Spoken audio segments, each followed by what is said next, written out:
Every championship game just throws a massive curveball into everything. Let's discuss all of this. What's up everyone? Welcome back to a brand new video on the channel today. It is obviously the championship review. Now, I've not been able to watch any of the championship games this weekend. You must be thinking, why the hell am I even doing this review? I mean, the reason why I didn't watch the championship games, I'm working on my university stuff.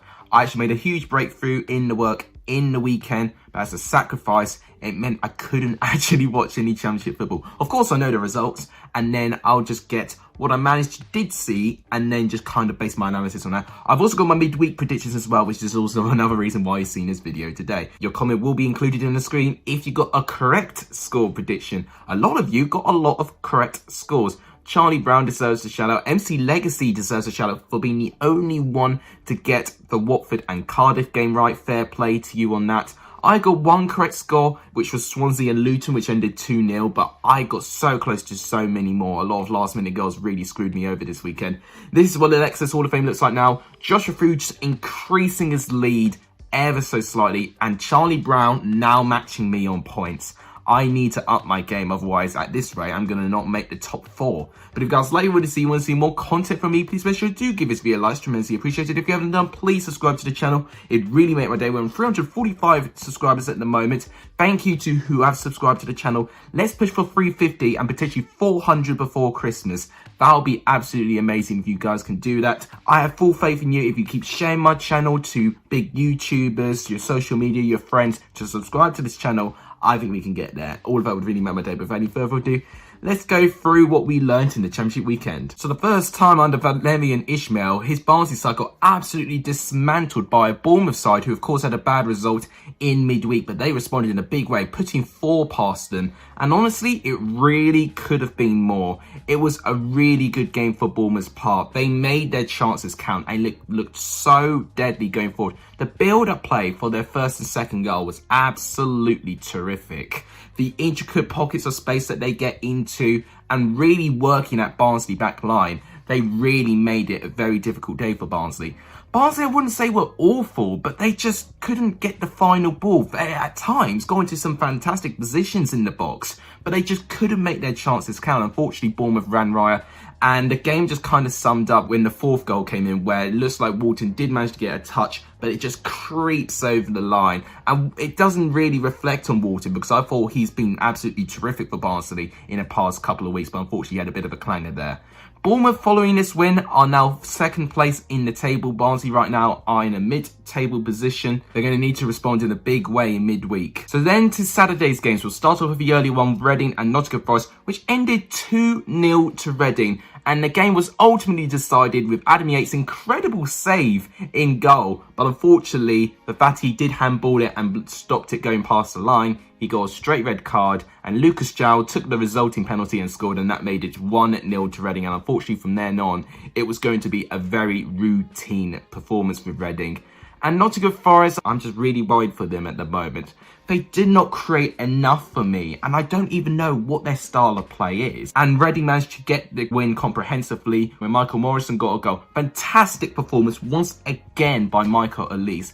This player, I swear, he's absolutely incredible. He's stepping into Jerry's shoes fantastically, but the fact they both interlink each other and play so well as a team, Reading right now could definitely be a force to their 3rd place. If they can keep up this consistency and get these great results, I think Reading has got to be a force to be reckoned with, and I would have never expected Reading to be up there. Nottingham Forest, 21st right now, literally touching distance off the relegation zone. They've got to be very, very careful with their results coming up, Nottingham Forest. They've got some big games ahead. Then to the 3 o'clock, and this game made me sick. Brentford 2, Blackburn 2. I had this prediction right, but Jacob Davenport in the 87th minute had to break my heart. Now, Blackburn did go 1 goal up, fantastic goal actually, but then they did go down to 10 men forward, Dallingham getting a straight red card, which then resulted in a penalty, which Ivan Toney scored to make it 1-1. I thought from then onwards, 2-1 looks likely for Brentford. They were the much better side when they had the extra man on the field, and they immediately took the lead with Sergi Canos. And I thought, okay, I've got this score prediction bang on, but unfortunately, from my perspective, Blackburn did get back into it. Very poor defending, actually. No one tracking Jacob Davenport, who was basically put one-on-one with Davenport in the box, and that made it 2-2. And to be fair, it was a thrilling game, and actually Blackburn, despite being a man down, did have a very positive performance regardless. But it is going to be a blow for Brentford. They feel that they probably should have held on in that game, especially with the man advantage as well. Brentford are still in the top 6 though, so I think they will take this result. Blackburn right now, they can definitely be a contender for top 6. And then are we seeing Bristol City's star fade away as Birmingham picked up a rare win away from home, a 1-0 away victory, and it was Harley Dean with the only goal in the game. It was not the best game to watch, honestly. But I dare say, Birmingham deserved it for performance-wise. Bristol City were not at this game at all. They barely turned up the tempo for any of it. It's almost like they underestimated Birmingham a little bit and just kind of sat back and just hoped that they would find a moment of quality somewhere. But you can't do that. You've got to really play with their game plan and make sure that they don't get a set piece, which is how Birmingham did manage to score their goal after Harley Dean in the end. It's a great win for Birmingham. It lifts them up a little bit up from the table, relieving a little bit of pressure from Arta Karanka. Bristol City, following this defeat, are now outside the top 6. They need to recover and win their next game if they want to get back up there. If they go on a losing streak or win this streak now, it's going to be very, very difficult for Bristol City to keep up. And then are we seeing Coventry recover their form a little bit? They're now unbeaten in their last 4 to 5 games with a 3-1 victory over Rotherham, unbeaten in their last 4 home games. Coventry seem to be having a better record at St Andrews than Birmingham are having at their home stadium. So Coventry definitely using St Andrews to an advantage here. And they scored 3 pretty good goals as well. Biamu getting the first goal very early on. And then it was Tyler Walker who assisted the first goal, who got the second goal. And then the third goal from Leo Ostergaard. Fantastic quality on his part, making it 3-0. It was a bit disappointing that they couldn't keep the clean sheet. They conceded the penalty which Dan Barlaser scored for Rotherham. That made it 3-1. But overall, they did deserve those 3 points. Coventry were absolutely terrific, ripping Rotherham apart, really. And it's going to be a bit of a concern for Rotherham right now. I'm a little bit worried that they're starting to drop off a little bit. They're 20th place right now. And Coventry have actually overtaken Rotherham following this result as well. Them and Nottingham Forest are going to be the 2 sides that have got to be a little bit careful, because Coventry have now formed a 4-point gap from them. So Coventry have given them a little bit of breathing space. So it's a fantastic couple of weeks for Coventry right now to get away from that bottom 3 and that relegation battle. But Coventry need to keep going, and Rotherham need to really recover their confidence, their brilliant performances like they had against Preston and Sheffield Wednesday. They need to get those performances back ASAP. Another frustrating performance for Queen's Park Rangers as Huddersfield pushed Queen's Park Rangers aside with a 2-0 victory. Huddersfield scored very quickly from Josh Koroma. Very disappointing defensively from Queen's Park Rangers, actually, for the fact that no one actually closed him down. He just ran right through his players and just had a first-time shot, and it went past Ding, and that made it 1-0. That was really disappointing for me, for the fact that no one closed him down. With the confidence and the form that Josh Koroma is, you need to close him down. If you don't close him down, you'll concede, and that's exactly what Queen's Park Rangers did. And then the scoreline got worse when Harry Toffolo managed to get a second. I was honestly thinking there was going to be more goals in this game, but Huddersfield, to be fair to them, when Queen's Park Rangers did start to get back into this, defended probably the best defensive performance I've seen from Huddersfield, actually. It's weird for me to say that they can attack and defend at the same time. It's normally one or the other with Huddersfield, but for that they've done both. It's really encouraging signs. Huddersfield are climbing up to the table. They're approaching the top half of the table, which I think is a great position for them to be in. As for Queen's Park Rangers, they are in the midst of the mediocre part of the table. They definitely need to improve some results as soon as they can. And then the most controversial game of the weekend, Millwall and Derby. And I'll reiterate this. We had fans return to stadiums. Of course, we had fans return to Reading, Watford, Millwall, Brentford. And all of them had very mixed reactions to returning of football. Obviously, Reading and Brentford had a pretty positive reaction, but Millwall didn't cover themselves with the most glory, where a selection of fans did boo for players for taking the knee just before kickoff. And already it's not put them in a very good position. And we've just heard recently Queen's Park Rangers are actually reverting back to taking the knee to make a stand for the solidarity for the Millwall fans. So it's a really, really embarrassing situation for Millwall at the moment. But enough on that. With the game, though, I actually think it did affect the game. Millwall just simply did not do enough, in my opinion. They really couldn't test Derby. In fact, Derby, I would dare say, definitely had the better opportunities. And Derby to get the winner from Jason Knight in the 69th minute. That made it 1-0 to Derby. And Derby, with this win, 11 points, only 1 point outside the relegation zone. It's 3 games with Wayne Rooney, 2 draws and a win. So they've not lost under Wayne Rooney as manager yet. And I feel like that's probably what Wayne Rooney always wanted when he wanted to join Derby in the first place. And actually, I think having a little bit more youth and energy in that team, with Wayne Rooney now being part of the manager's role, actually I think could help Derby in the long run. With Millwall right now, not good form right now. Winless in 8 games. They definitely need to get a win as soon as they can. They're dropping like a stone. Millwall having such a good start, definitely need to recover their form. And then a game that didn't really get into life until the second half. I predicted a 0-0, and actually I thought from that first half performance, I thought I was going to be correct. Although Josh Windass did have to ruin that a little bit. Literally a snatch and grab goal. Josh Windass gained a fantastic goal from that. That made it 1-0 to Sheffield Wednesday. But Norwich, the reason that Norwich are so strong, with all the injuries they have, they can turn games around like that. They scored 2 goals in 3 minutes to change the game. The first goal scorer was Josh Martin, who was fantastic in his debut in the Championship last game. In his second appearance, he scores his goal. 19 years of age, making it 1-1. And then Max Aarons, with his first goal in over 2 years, makes it 2-1 to Norwich. And just like that, Sheffield Wednesday couldn't manage to get the win. And it'll be disappointing because I feel like they did have a couple of penalty decisions that probably should have went to Sheffield Wednesday's way. But unfortunately, the game's all about results, and Norwich will take their result, their first place in the table. And following this, Sheffield Wednesday are now rock bottom, the only team not to crack over 10 points so far. They definitely need to recover. I know the 6-point deduction has put them there, but even without that 6-point deduction, they'll be 20th place. So they definitely need to improve their form regardless. Then a bonkers game went down at Deepdale. Preston 2, Wycombe 2. I mean, I did predict a draw in this game, but I didn't actually think it was going to be a very entertaining draw. Preston did take the lead from Tom Barkusen. He's been absolutely brilliant for Preston right now. He's the one getting the goals. However, there seems to be a curse for Preston at Deepdale, because all of a sudden, a second half performance from Wycombe literally turns the game on its head. McCleary manages to get a goal, and then Scott Cashkeg gets a goal.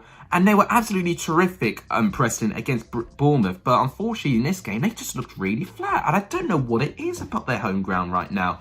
Maybe Alex Neil needs to change their approach and rejuvenate some confidence in this Preston side. Because this is ultimately the reason why they cannot have a good season. They're probably playing like a side that should be in the top 6. But they're going to be nowhere near there. They have a crap home record. But Preston did manage to get back into it. Pretty unfortunate circumstances. A cross comes in, and Jason McCarthy unfortunately scores an own goal. There was nothing he could do about that. That made it 2-2. And Preston probably should have won the game actually with the chances they did have, but alas, it ended 2-2. Deserved? Maybe not. I think Preston were slightly the better side, but you could be the better side, but it's all about results. And Preston ultimately didn't get the result they want, and they need to improve that in their home games. As for Wycombe, they're 22nd place. I actually think if they can continue getting these points when they don't necessarily deserve it, they could be really competitive in the Championship.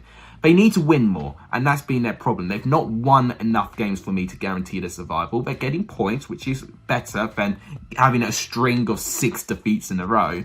But they need to start getting wins as soon as they can. If they do, and they have a good December, having 2 or 3 wins, they can give themselves some breathing space in the bottom 3, actually. So it's really competitive this year. I'm really excited to see how the relegation battle is going to form. Stoke and Middlesbrough ended 1-0 to Stoke. Nathan Collins being the only one getting the goal in this game. Fantastically worked, actually. It was a fantastic cross. And I think it was Nathan Collins that won a header, I believe. I mean, I can't quite remember the goal, but I knew it was from a cross. But Nathan Collins managed to get a touch on it, beating Bettelini. That made it 1-0. Middlesbrough did have a couple of moments of good quality, but Stoke really shut them down. And actually, it was really, really tight game. And I could definitely see why both these sides are going to be up there. Stoke, following this win, are in the top 6. Stoke are in the top 6 for the first time since getting relegated from the Premier League 2017-18. Is this going to be the season where we can see Stoke return and be back at their best? Because I do think Stoke are a Premier League team at heart, but they have been underperforming. But now it seems that they can get performances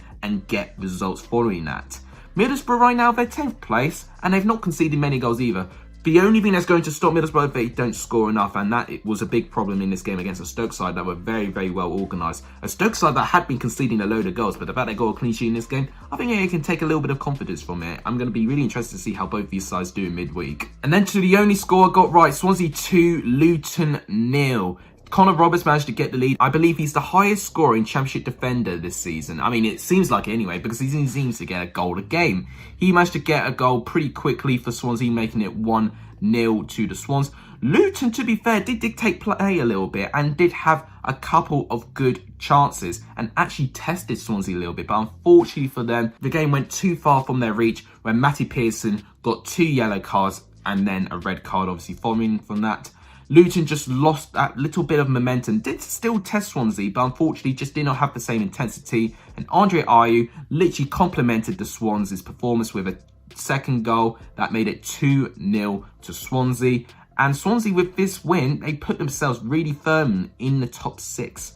Luton right now, 12th place. They're in bang on mid-table, really. Their performances, I dare say, I think do deserve a little bit better from what they're getting. But Luton, sometimes their defence can switch off and they leave themselves really wide open. So Luton, if they could just improve their game management, Luton could be such a tough side to beat. Swansea right now, I don't know if they're going to sustain it. They're definitely not one of the sides in the top 6 that's amazingly right now, but they're still getting results. And that's another thing. If you get results and you're not playing amazing, it's a sign of champions. So maybe it's the good signs for Swansea this season. And then finally, Cardiff scrape a 1-0 away victory to Watford. Watford's first defeat at home this season falls in the hands of Cardiff. And honestly, this game could have been anything. It could have been Watford running riot, or it would be Cardiff scraping a really ugly win. And that's exactly what they did under Kiefer Moore. They got their 1 goal and they sat very deep in the second half, letting Watford gain those chances. They didn't allow Watford to score, and that is how they got their win. We've seen Cardiff do this time and time again. And the thing is, the reason why I didn't back Cardiff, because I think of their performance away from home against Huddersfield, where they're absolutely rubbish. But sometimes, if they could get the first goal, they can really sit back and they can really frustrate teams. It really matters if Cardiff score the first goal. If Cardiff don't score the first goal, they're in trouble away from home. But if they score the first goal, they are irritating to try and break down. And that is exactly what they did against Watford. They really played their game plan well. Watford were very frustrated, and ultimately they just couldn't get enough chances to really push through that defence. Nelson at the back, I thought, was absolutely terrific, by the way. Watford, following this defeat, are falling outside the top 6. Definitely need a good midweek game if they want to get back up there. Cardiff approaching the top half of the table, and I dare say if they can get more consistent string of results, I think Cardiff will be up there. Now that sums up my reaction to the games happening in the weekend. Sorry it wasn't in depth. As I said, I've not watched the games following my work, but this is what the table currently looks like. Norwich and Bournemouth are 2 recently relegated teams in the top 2. In the top 6, you've got Reading, Swansea, Stoke and Brentford in the top 6 now. A very different top 6 to what we had a couple of weeks ago. Then you've got Watford and Bristol City just outside. Blackburn, Middlesbrough, Cardiff and Luton making up the top half of the table. Then you've got Huddersfield, Millwall, Preston and Birmingham that are pushing around in that top half of the table place. Then we've got the likes of QPR, and then we've got Coventry, Rotherham, Nottingham Forest, and then with the bottom 3, Wycombe, Derby and Sheffield Wednesday rock bottom. So the final part of the video is my midweek championship predictions. Let's get into this. Starting with Coventry and Luton. This game's going to be very close. Coventry unbeaten at home in their last 4 games. I'm going to say 2-1 to Coventry. Huddersfield, Sheffield Wednesday. I think this is the sort of game where Huddersfield could drop points. I'm going to say 1-1 actually. Millwall, Queen's Park Rangers. 2 sides not in great form. I'm actually going to say an away victory to Queen's Park Rangers. A rare win for them. Stoke and Cardiff. I see 2-0 Stoke written on that one. Swansea and Bournemouth. This is going to be very close. I was thinking 1-1, but I'm actually going to edge Swansea for 2-1 victory. I think they can actually edge this one. Watford and Rotherham. I'm going to say 2-1 Watford. I think Watford will win, but it won't be easy for them. Preston, Middlesbrough. The early game on Wednesday. I'm going to say 2-0 Middlesbrough. Barnsley, Wycombe, 2-1 Barnsley, I think. Brentford and Derby, I'm going to say 2-1 as well. You can see the theme I'm going for here. I really want to get a correct score. Bristol City, Blackburn, 2-1 Blackburn.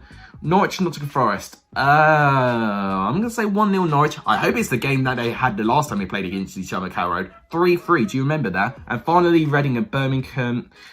I'm going to say 1-1, but I'm not sure on that one. But that wraps up for today's video. If you guys like what to see, please make sure you do give this video a like, tremendously appreciate it. I can't speak today. If you haven't done, please subscribe to the channel. It would really make my day. And if you haven't done, please share my content to as many people as you like. That really made my day. Oh my gosh, I can't speak today. I promise you my reaction to next week will be more in depth. I just needed to do uni work this weekend, but I still wanted to make sure I gave you my reaction, so you've got it. But then you guys, so much for watching. You guys are legendary. It's on the end of this video, and as always, take care.